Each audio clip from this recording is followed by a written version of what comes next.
enough. Let us sing, gather us in. More voices, number 7. That's those will coil around. Also up on the screen. And we'll sing it through 2 times.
Let's join our voices together as we call on God. On this day, we gather with thanksgiving in our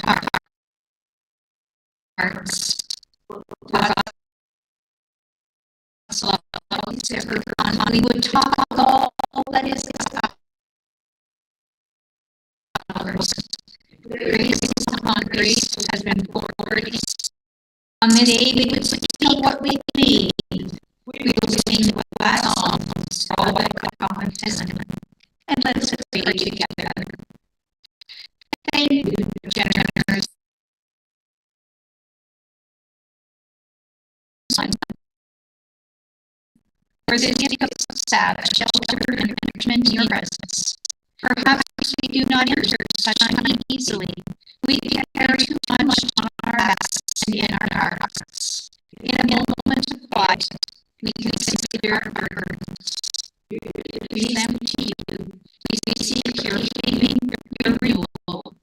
May we once again find freedom and joy for the living of our days. Amen. May this surprise you with you all. As we rise in body or spirit for our own union, I invite us to ask the aid of the peace of the people around us and people working from home.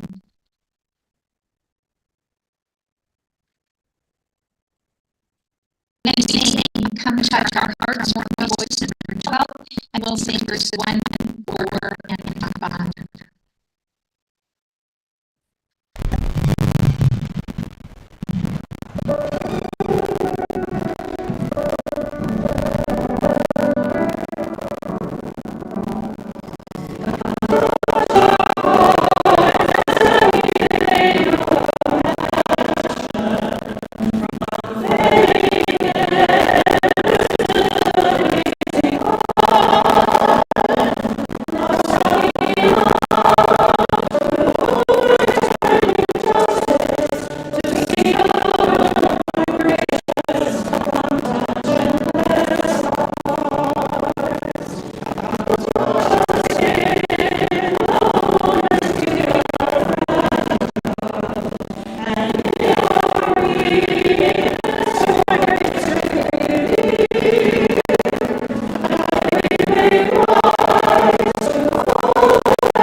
So this morning we're going to begin children's time by watching a children's story called The Perfect Nest.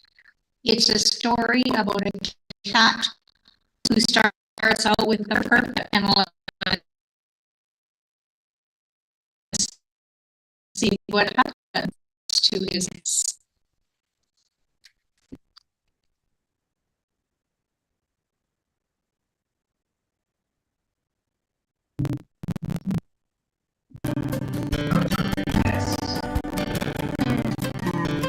The Perfect Nest by Catherine Friend. Illustrated by John Manders. Read by Mr. Bragg.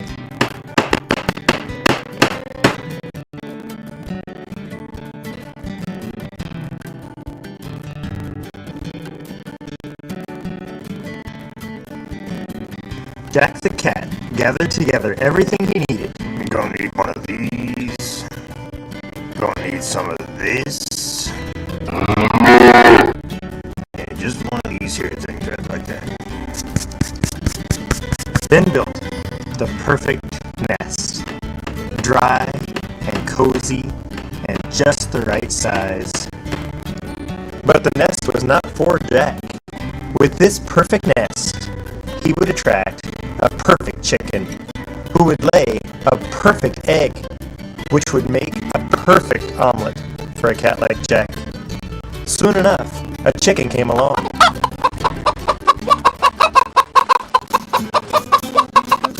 Ay caramba, she cried. A perfect nest! She hopped up and laid a small egg.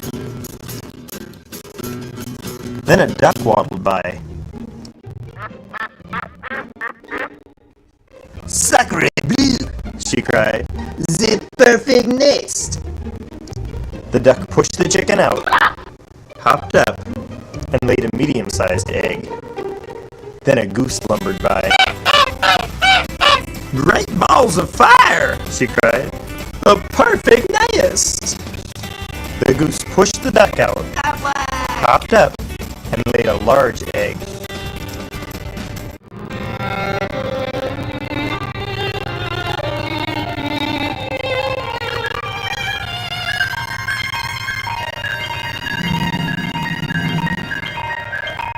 Jack's mouth began to water.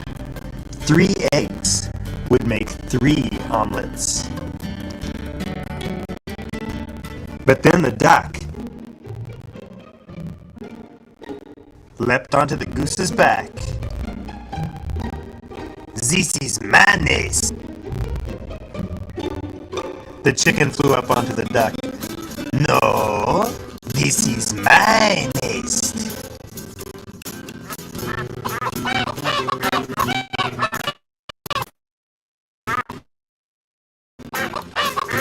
The 3 cackled and quacked and honked, but each refused to leave the perfect nest. They squished each other for days. Each day, Jack tried to get the birds off the eggs. Fire! Fire! He cried. Move. Flood! Flood! He cried. They didn't move. Wolf! Wolf! He cried. But the chicken, the duck, and the goose would not move. Finally, Jack stood before them. You birds are so silly. The next farm over has an even better nest, and it's empty. Why doesn't one of you go use that nest? An empty nest? Said the chicken. Without a goose to sit on my head? Ay caramba! Sacre bleu! Cried the duck. I am tired of smelling like the chicken. That nest is mine. Great balls of fire! Cried the goose. Out of my way! And they all flapped away.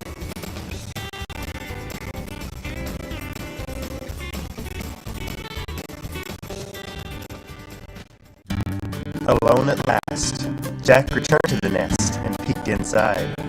He arranged the eggs neatly in a row. Small breakfast, medium lunch, and large dinner. Jack's stomach rumbled. But then...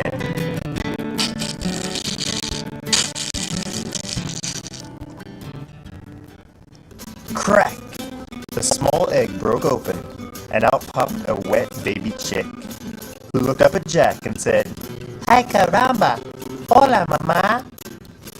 Crackety snap! The medium-sized egg broke open, and out scrambled a wet baby duck, who looked up at Jack and said, "Sacre bleu! Bonjour, maman!" Crackety, crackety, boom! The largest egg broke open, and out stepped a wet baby goose, who looked up at Jack and said, "Howdy, mama!" Jack stared at the babies. What was he to do? He couldn't make omelets out of them. "Dry me! Dry me! Dry me!" cried the soggy baby chick. "Feed me! Feed me! Feed me!" cried the hungry baby duck. "Play! Play! Play!" cried the excited baby goose.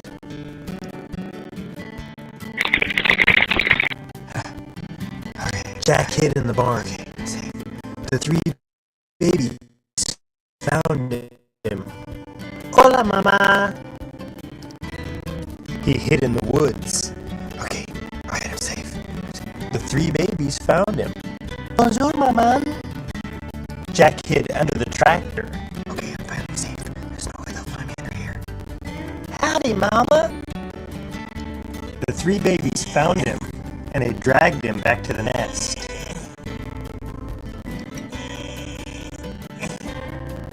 "Sleep, sleep, sleep, sleep," the tired babies finally whispered. "Cold, cold, cold," said the shivering babies. Jack scratched his head. Someone had to care for these babies, but there was no one else around. Jack lifted all three babies into the nest. "Buenos noches, mama," said the baby chick. "Bonne nuit, mama," said the baby duck. "Sweet dreams, mama," said the baby goose. Then Jack climbed into the nest, and the babies fell asleep. That's when he realized that this really was the perfect nest.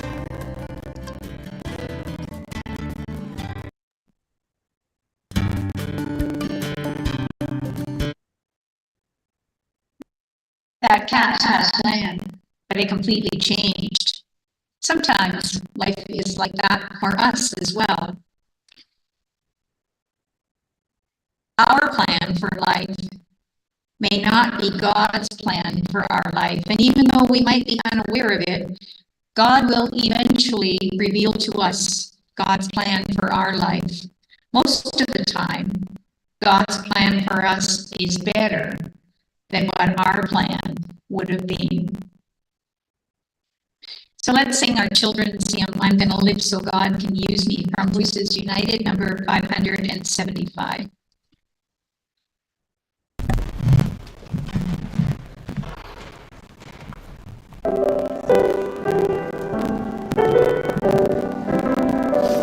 I'm gonna live so God can use me anywhere, Lord, anytime.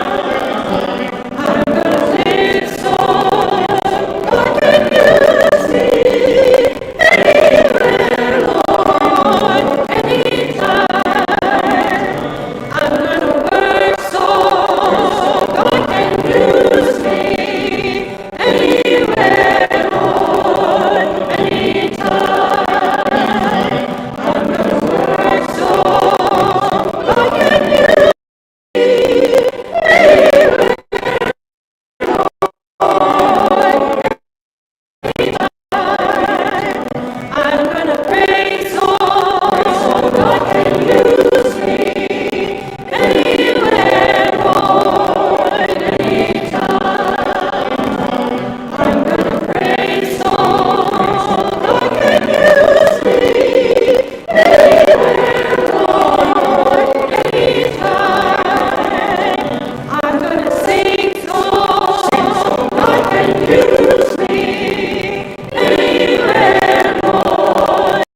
Good morning.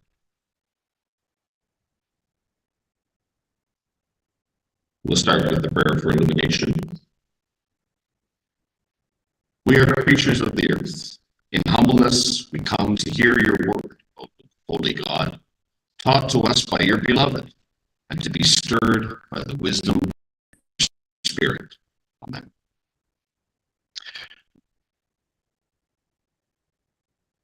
Today's first story is based on Mark chapter 2, verses 22 through 28. The first story that we read each week, of course, is written in conversational tones, perhaps more easily to relate to for not just children, but adults as well, and perhaps make our Bible reading more relevant and more easy to understand. It is important to have good rules. Even in Jesus' time, the people had rules. And they were called the Ten Commandments. It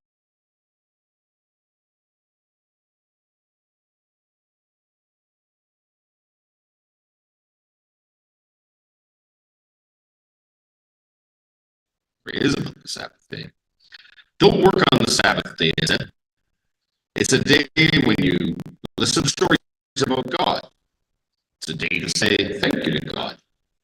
It's a day when we can rest and hear what God is saying to us. This commandment was particularly important in Jesus' time. Sabbath began on Friday evening, as soon as it was dark, and it ended on Saturday. Each week, when Sabbath began, Jesus and his friends and all the Jewish people would stop working. The Sabbath is a time of rest, they said. It is a good time to rest our minds and listen in our prayers to what God is saying.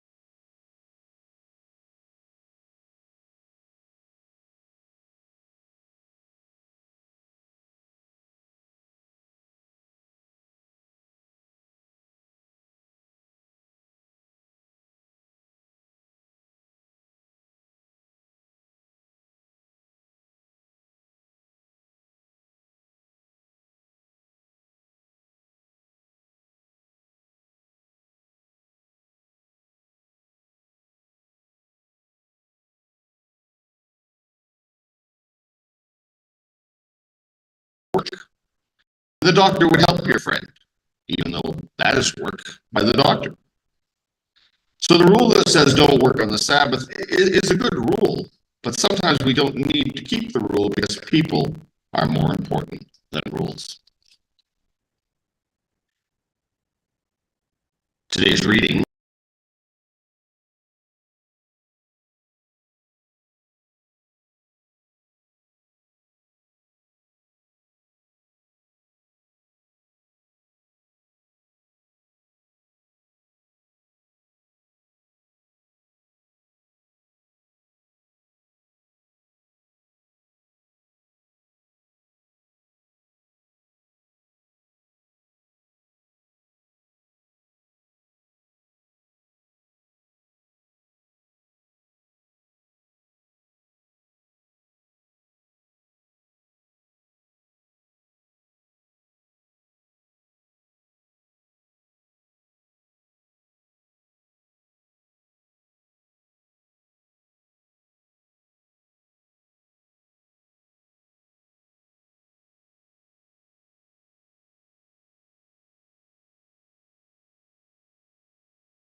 the Lord called a third time, and once more Samuel got up and went to Eli. Here I am.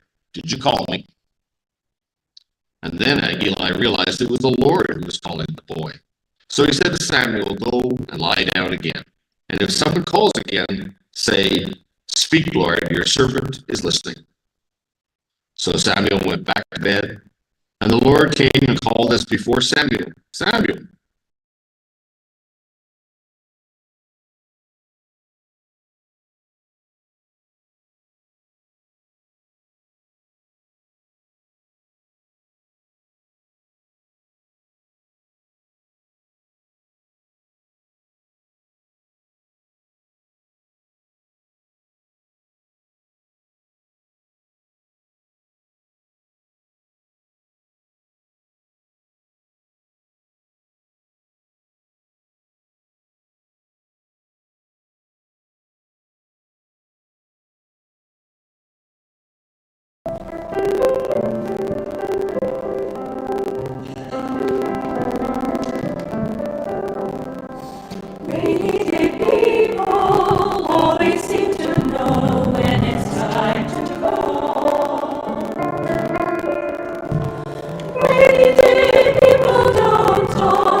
Hebrew scripture or Old Testament lesson today who heard God calling him directly.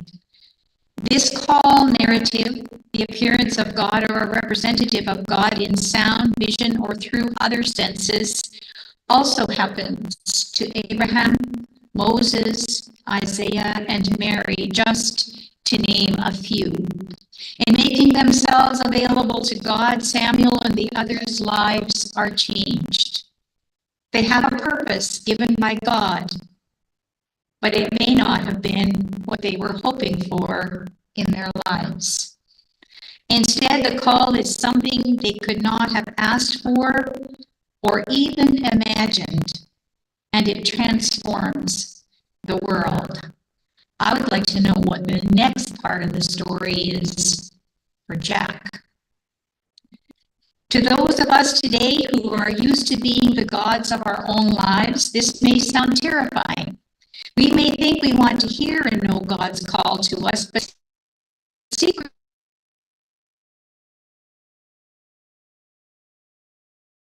we don't, because it will change us. After all, and not fear, it does change us. The simple questions that the Lynns propose in their book bring us slowly and gently closer to where God is beckoning. In truth, but does not understand the call's source. We need a variety of ways to help us discern whether the voice we are hearing in our lives is from God or is it our own desire. The Spiritual Examine is an excellent framework for this task. Additionally, the Lynns suggest talking with others about the answers to the two questions in order to get a communal perspective. This is similar to the example set in Samuel's call narrative, where he keeps hearing God's voice, mistaking it for Eli's, and finally gets advice from Eli about it. It is useful in our own faith journeys to talk with a person or a small group of people who are faithful and trusted about where we hear God calling.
These stories of Jesus bringing life and truth on the Sabbath are enlightening to us today.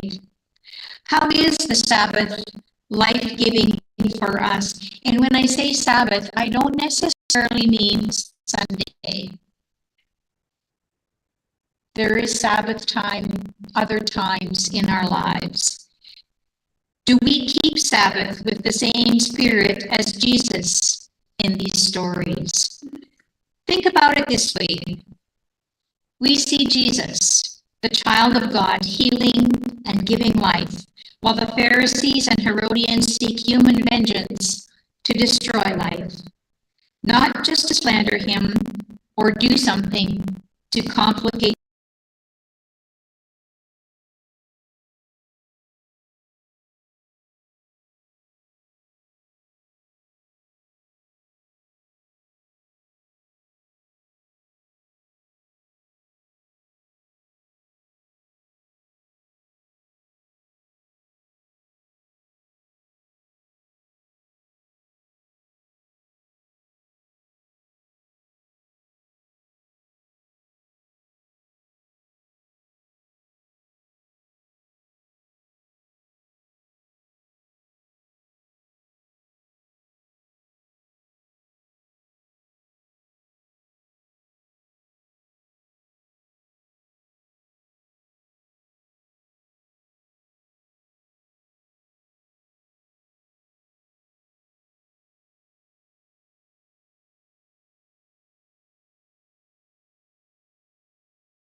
So we may sleep through the night, like the refugee children during the war. In turn, it is our commission to do the same for others as Jesus did. Discernment is a never-ending process that is part of our lifelong journey of faith. As we engage the questions of what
God of abundance, we give you thanks for the grace you give through at your table, for forgiveness, for connection, for nourishment, and for our renewed vision of who we are, our gratitude for Christmas.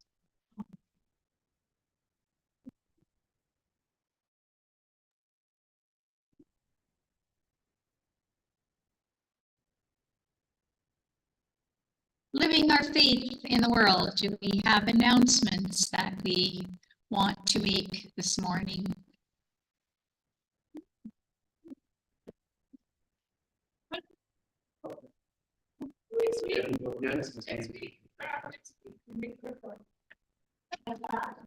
Did y'all hear that? There's crafts next week. I think we all heard it now. So crafts next week. As you heard in the prayers, John Henry Weinland passed away a few days ago, and his memorial service, I believe, will be held here in McDougall and officiated by Reverend Gordon Oakes. Gordon is currently in Ireland, but he'll be making arrangements with the Weinland family when he gets back. And of course, our prayers are with Larissa and all the family. For those of you that didn't know John Henry, he was a minister here at McDougall for 10 years. So we're sorry to see his passing.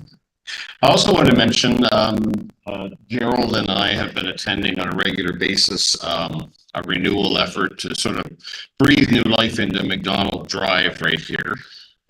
So that's a meeting of local businesses and nonprofits and the high school next door. So we've been all gathering for the past year, really, to clean up McDonald Drive, make it a more family-friendly environment. You might recall a year or so ago the facade that overlooks the river valley. It's a great view. It's one of the nicest spots in the city, but it was getting a little scruffy. The historical markers were significantly damaged. It was becoming a bit of a place for homeless people to spend the day, and a bit of drug use going on. And those are unfortunate circumstances and people that need assistance. But this group formed to sort of rejuvenate McDonald Drive and make it a more business and family-friendly environment, and really to take advantage of such a great view of the city, unobstructed view of the city. We were disappointed when the city did not approve the bridge that they were envisioning that would connect McDonald Drive to the top of the funicular. Yes, exactly, over to the McDonald Hotel. So that group includes the local hotels, the Hotel McDonald, the Chateau de Combe, and even the hotel, the Union Bank. Was the Union Bank Inn, now it's going to be the Union Bank Hotel, and it's undergoing renovations just to the north of us here.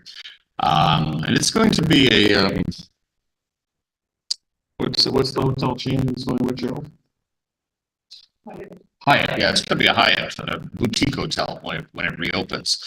So those three hotels, ourselves, the high school, local businesses, we've all been involved in this discussion. So, keep an eye on the bulletin, because we'll try to put events in. I know on, starting on July, I think one of the big initiatives is on July 6th, which I believe is a Saturday.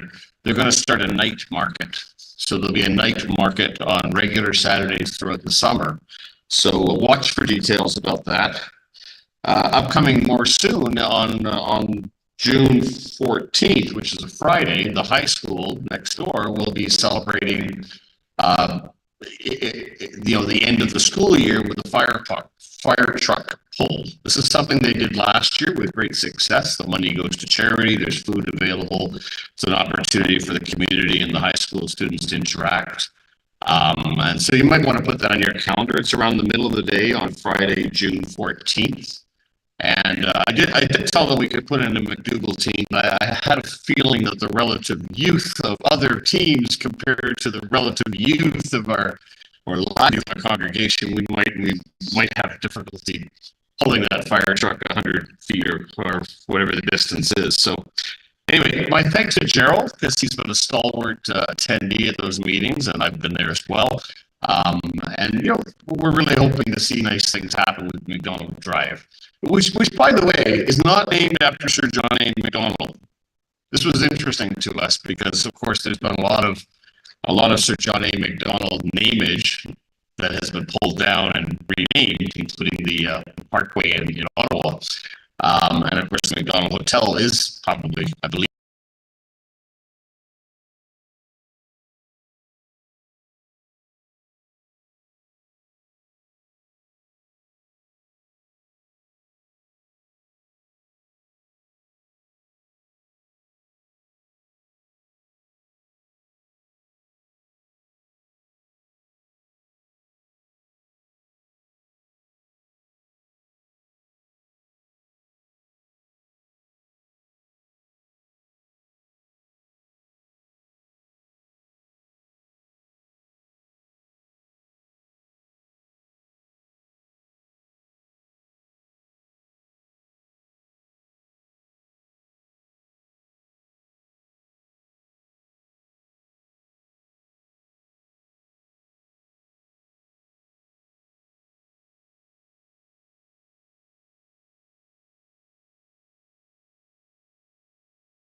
Mr. Steinhauer carried for a number of years when they were the only affirming church in this province, and that was kind of a rogue or not a usual church. Well, they will now know they have the support of the entire region.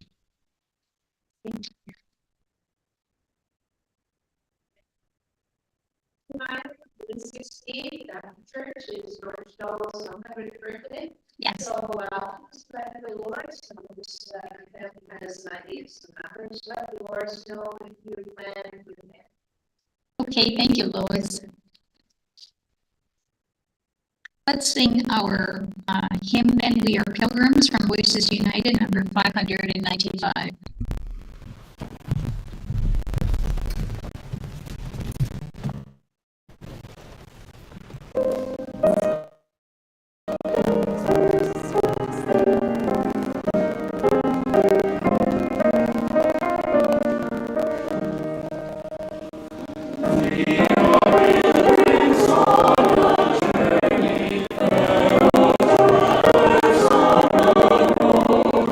We are here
Amen.